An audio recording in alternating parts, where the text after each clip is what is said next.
Well, you learn something new every day. So we're going to talk about the coronavirus again. And I thought it would be helpful to explain exactly what the antibody test is all about and why that's important for discriminating the people who are still susceptible because they haven't been infected with the virus versus those who have been infected with the virus and may have been asymptomatic and recovered and so forth.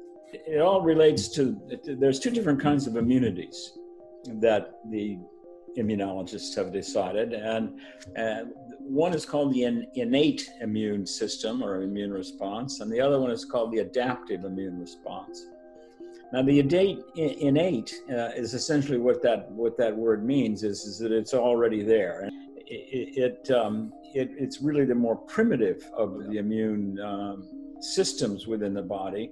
It's, basically it goes way back to the invertebrates have this kind of an immune system.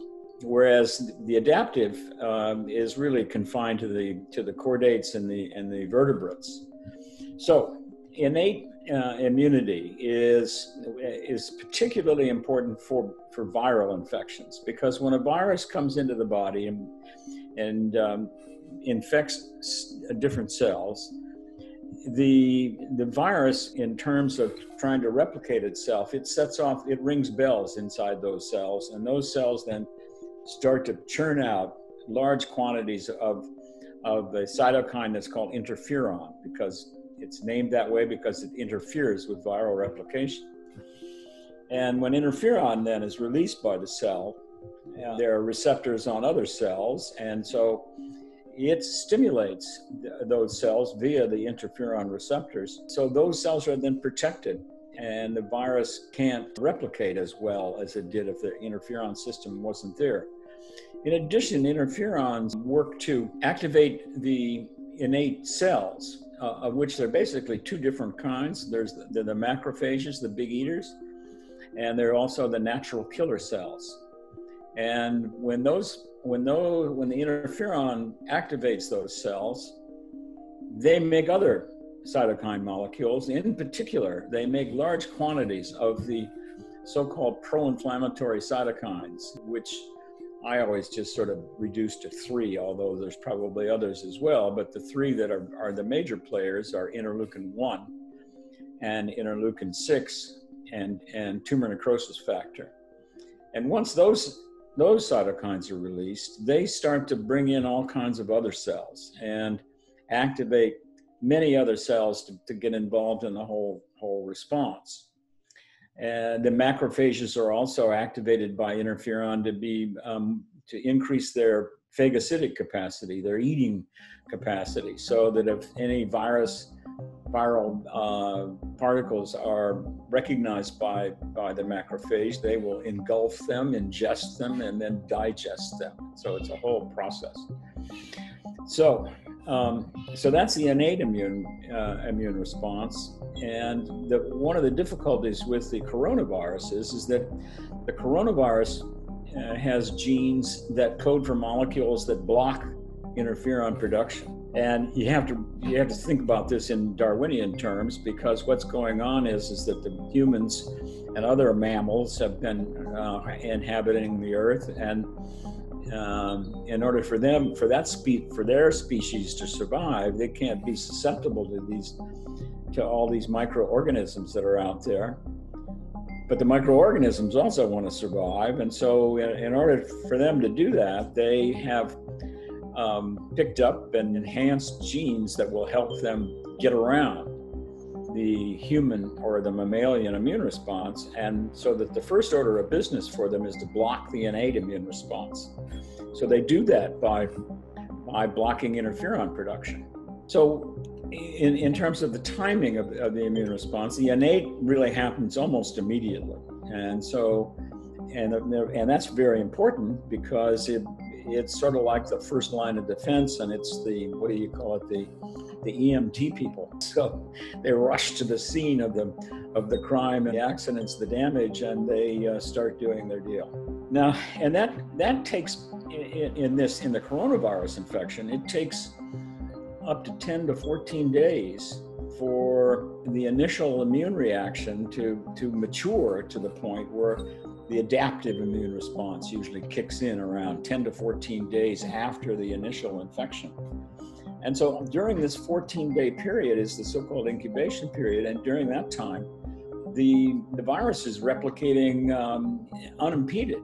It's a happy camper. It's going crazy, replicating and spreading throughout the body and so forth, but causing no symptoms, because the symptoms of this viral infection are not due to the virus. They're due to the immune reaction to the virus, and since it's paralyzed the innate part of the whole thing, there are no symptoms for 10, 14 days. And meanwhile, the virus is building up in the cells in the body and in all of the bodily secretions and in the saliva and so forth, so that when you're talking and so forth, you're spewing out virus into the environment, and you're getting it all over your hands and so forth. And so then you touch different objects like doorknobs, and you're leaving virus behind. And that's why this has been a particularly contagious virus. So that's the innate immune response. The adaptive immune response it comes in a couple of weeks later. You'd think it would come in a little bit earlier, but it usually takes a while for it to get its act together. And the adaptive immune response is just like that word, adaptive. It adapts. So in terms of the immune system, what happens is, if you've been infected with, say, coronavirus, and you recover from that infection, then the second time, then you get exposed or infected with coronavirus again. Well, the immune response has changed during the first exposure, and now it just is really ready for that second time around, and that's what we call immunologic memory. And the reason that happens is because there are two different kinds of cells that make up the adaptive immune system. One we call B cells, because they originate in the bone marrow, and they then, when they're activated when they recognize that the virus is there, then they differentiate into plasma cells, and plasma cells are just big factories for antibody molecules, and I'll get into that in a second. Meanwhile, the other cells that are in the adaptive immune system are T cells, so named because they originate in the bone marrow, but then they go into the thymus, which is a collection of cells in the upper chest, in order to mature and also become educated as to what is going on in the body, which should be recognized as self, and you're not supposed to react to that, whereas everything else is recognized as non-self, and then both the T cells and the B cells react to it. And I should say that just to give you an idea of the magnitude of this whole thing, it's been estimated that there's at least 10 billion different antibody molecules in a mature adult human. And there's about the same number of T cells with T cell antigen receptors that exist in the normal body, and they don't do anything, neither the B cells nor the T cells, until the antigen has been introduced. And then they undergo a series of reactions, the first of which they become activated, and as a manifestation of the activation, they start to make cytokines, which cause them to proliferate, so that they expand a huge expansion of just the cells that have been recognized the antigen. And so you generate a huge number of antigen-specific and reactive cells. And there are two different varieties of T cells. Well, there's more, but I'll confine myself to the major ones. There are T, and they're really distinguished by the function of the cells, or the primary function of the cells. There are cells that are called helper T cells, and they're called that because they help the B cells mature or differentiate into plasma cells and make antibody, and then make different kinds of antibodies. And the way they do that is that the helper T cells express, when they're activated, they express a molecule on their cell surface that then binds to a molecule on the surface of the B cell and activates it through that. It's a very, they call that a cognate interaction. So it's a very intimate, they kiss one another essentially. In addition, the helper T cell make a series of cytokine molecules. And in particular, there's interleukin 4 and interleukin 6 that are important for activating the whole machinery and making sure that the cells undergo that differentiation process properly and start to make large quantities of antibody. In addition, the other kind of T cell that's described is called a killer cell, or a cytotoxic T cell. The T cells basically, they're the infantry with the bayonets, because what the cytotoxic T cell does is, you have to remember that viruses don't really float around all that much. In order for them to survive and to replicate, they have to get inside of another cell. Once they're in there, it's sort of like they're a Trojan horse. They're home free. Unless the cytotoxic T cells recognize them. And what happens is that when a cell is infected with, say, a virus, just in the process of making all the molecules that viruses are made out of, there are pieces of those molecules that end up on the surface of the infected cell. So that infected cell is putting red flags up there. I'm really in bad shape here. And so what the T cell does, it comes along and recognizes that this is an infected cell, because the viral antigens activate the T cell receptor. The T cell receptor then activates the T cell, and the T cell then, the cytotoxic T cell then gathers together the machinery to kill that infected cell, and they do so by soluble molecules, other cytokines like tumor necrosis factor and lymphotoxin that the T cells secrete. But in addition, the T cells poke holes in the infected cell by virtue of a protein in particular that's called perforin. And perforin polymerizes basically it forms a pipe that just goes, and that pipe gets stuck right through the membrane of the target cell, and consequently the integrity of the cell is injured, and it starts to take on water. And as it takes on water, the cytotoxic T cell is still attached to it. It injects enzymes into the target cell that essentially start to digest the cell from the inside out. And it digests the cytoplasm, the molecules in the cytoplasm, and they have molecules that go into the nucleus and start chewing up the genes of the cell. So this is a really destructive process.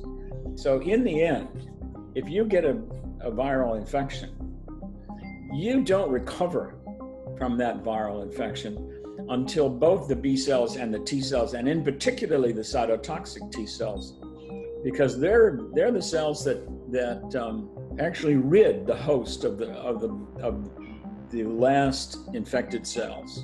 You need to generate all of these adaptive immune cells to generate long-term immunity to a microbe.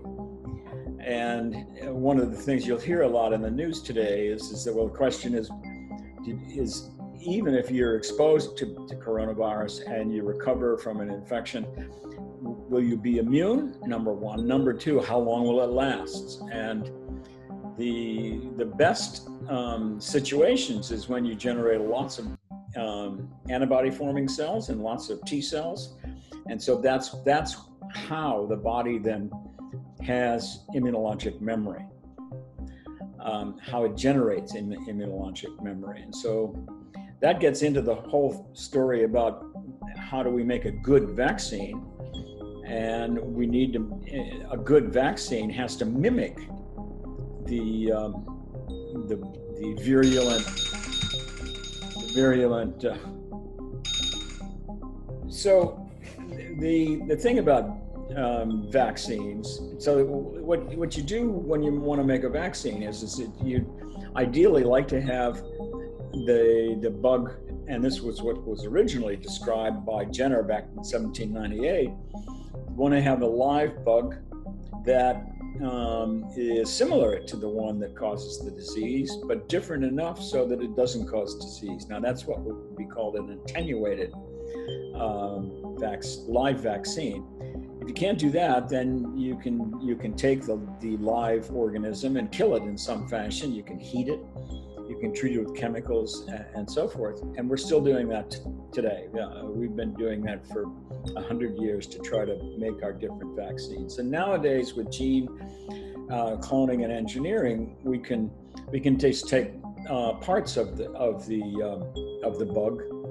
Say just, and a lot of the vaccines are just the outside parts of the bug, because those are the parts that particularly the adaptive immune system recognizes.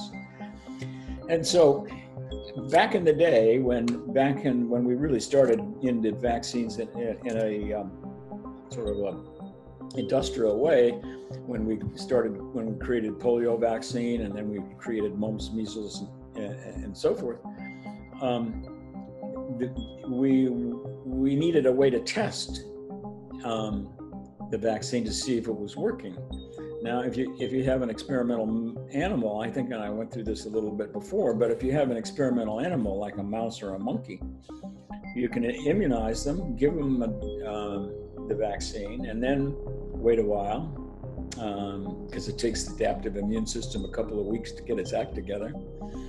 And then you can challenge. The good news is you can challenge those animals, because it's ethically possible, with a lethal dose or an active dose of the real bug.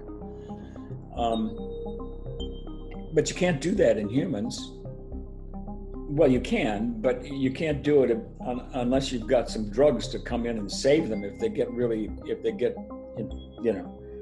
infected with it, or if they get sick from the challenge dose.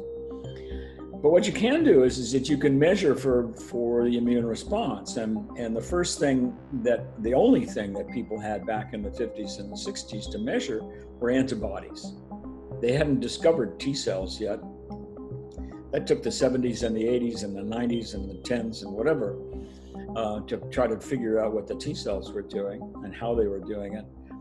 But we could test for antibodies, and the only tests early on that we had, because what we could do was we could grow cells. We could take a sample that was a sample of the virus and put it into the culture medium with the cells. And the virus would infect the cells, and depending on the virus and depending on the cell type and so forth, the cells would die or they would change how they looked like and so forth. So the only way you could test for antibody from people who were immunized was to take their blood and separate the red cells out and take the plasma or the serum and mix that with the virus challenge before you infected the cells, to see if it would block, to see if it would neutralize the virulent activity of the virus. And so that arose the concept of neutralizing antibody. And you'll hear on the news and so forth that whether or not and as time goes on, the vaccines are going to be more, you're going to be hearing all these data out there. And so that if it's a good vaccine, it makes high titers of neutralizing antibodies. And remember back when I was saying that, we have 10 billion B cells that each can make a different antibody. You can make a lot of antibodies to the virus, but not all of those antibodies will block or neutralize the ability of the virus to infect the cells. And usually the antibodies that do infect the cells block the protein or the molecule on the surface of the virus that binds to the receptor on the cell. And so now, instead of really doing to test for neutralizing antibodies to see if they neutralize the infection in a cell culture, what we've done with genetic engineering and also structural biology is we've identified the protein on the coat of the virus, and we've identified the particular site on that protein that binds to the receptor on the cell, and that's called the receptor binding domain of the virus. And so now you can just look for antibodies that bind to the receptor binding domain, and that's the equivalent of a neutralizing antibody in terms of the modern jargon of how things go. And so that's what people are going to be looking for in infected people that recover, and also in the vaccine recipients. And just one more thing is the so-called titer. The titer they use that word because the way they've traditionally in virology and also immunology found out the concentration of a molecule or a virus is to dilute it out. Twofold dilutions, way out. And the further out you can dilute it, the higher the titer. That's the story. So you need high titers, which means high concentrations of antibodies in the blood of these patients. So with regard to the vaccines that everybody, they're working on, they must have about 40 or 50 different kinds of vaccines based on their engineering capacity and their past experience and so forth. The group over in Oxford had already been working on a COVID-1 vaccine, and so they had done a lot of experiments, both in vitro and then in animals, and also human trials with their COVID-1 vaccine. So it was pretty easy for them to just sort of switch things around and go for COVID-2, because they are very, very similar in terms of their structures. So we'll see what happens in terms of this whole thing. But I think that it's hopeful because of the fact that in the experiments that have been done in the early experiments of the vaccine, they've been able to do the animal experiments and challenge the animals, and the animals have been protected depending on which vaccine you're talking about and so forth. And I think that as has been said, we're going to need more than one kind of vaccine, and they can combine different kinds of vaccines to get different effects in terms of activating different aspects of the immune system to really deal with this virus. So just a couple of words about the epidemiology that we're all dealing with in the coronavirus thing. As I said earlier, because of the fact that the innate immune system has been shut down, you end up with a lot of people that are asymptomatics, yet are shedding virus, and actually they shed more and more virus as time goes on, and they may then develop symptoms, say at 14 days when the adaptive immune system kicks in.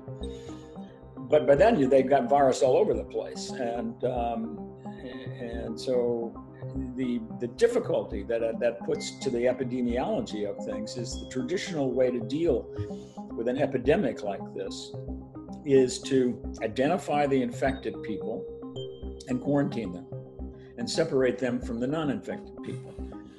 Well, because we've got all these asymptomatics, you can't tell whether they're infected or they're not infected by their symptoms, and so the other way to do that is to test for the virus.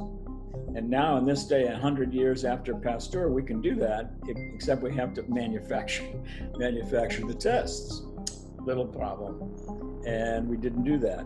And so the only thing left to do to the epidemiologists is to quarantine everybody. So that's what we've done.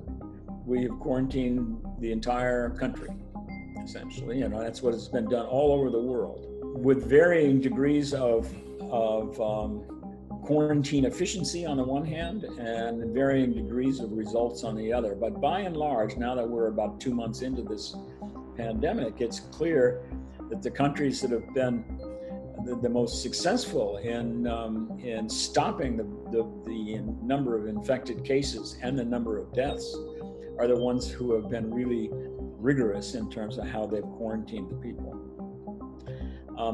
Now, which leads us to the situation now that we've quarantined everybody. We still have a large population of susceptible, uninfected people who've been quarantined. Now, if the virus is still circulating in the population, if we now let these people off quarantine, and so they can go to work and go to school and go to bars and go to demonstrations and riots in the streets and so forth, we can expect a recrudescence of infection. And with regard to that, there's one country in the world that has not quarantined everybody, and that's Sweden. And so an interesting thing is going on with Sweden. Sweden's epidemiologists decided early on that since the data that were coming out of China and also Italy, it looked as though the only people really who were being infected and dying were the older people and people with coexisting diseases. They were more susceptible to both infection and death. And so what they decided to do was to try to protect those people, quarantine those people, tell them to stay at home. But meanwhile, the rest of the people they let carry on their normal activities. So they did not shut down their economy, which was a very good thing from their standpoint. And on TV, we got to, because it's springtime happening, even in Scandinavia, it gets warm enough so that they could go outside and at cafes and bars and so forth, and all the young people are out there, whereas everybody over the United States is all sitting at home in their apartments and so forth. Now, basically what Sweden has done is what was done in the old days in epidemics and pandemics, because there was no possibility of testing. There was no test. So the only thing you could do is to identify either the susceptibles or identify the infected people. And since you can't identify the infected people, some of them never have any symptoms, the Swedes decided to quarantine or put under house arrest their older people. And meanwhile, in Finland and Norway, and the epidemic came to those Scandinavian countries, and also Denmark, Sweden, Norway, and Finland, Norway, and Denmark, they shut down. So over the course of the past 2 months now, I've been watching the numbers carefully with that, because the whole rest of the world has done something that's really the experiment, which is quarantining the whole population. That was never done before.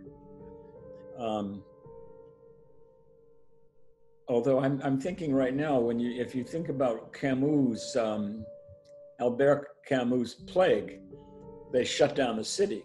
Nobody could go in and nobody could come out. That's sort of similar to what we've done. We've done it worldwide. So the data are such now that there's many, many, many more infections in Sweden than there is in Finland or Norway and so forth, and many more deaths. And so far, Sweden has had 37,000 cases, whereas Norway's only had 8,000.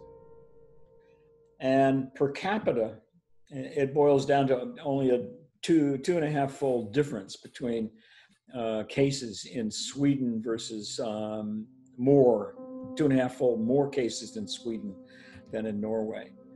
They've had more deaths in Sweden. They've had 4,395 deaths versus only 236 in Norway.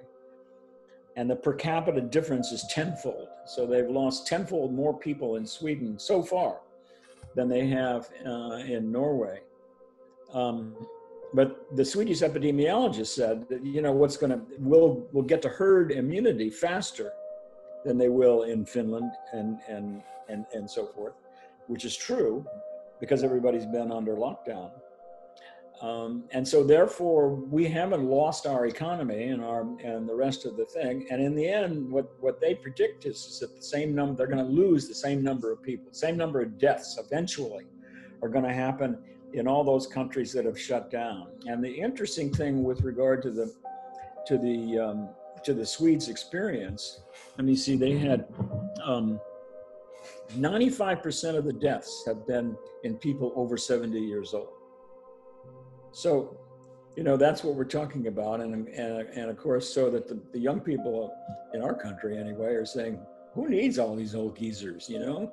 We we want to have fun and have life and so forth and so on. So that's the end of the story. And it all relates to the immunology.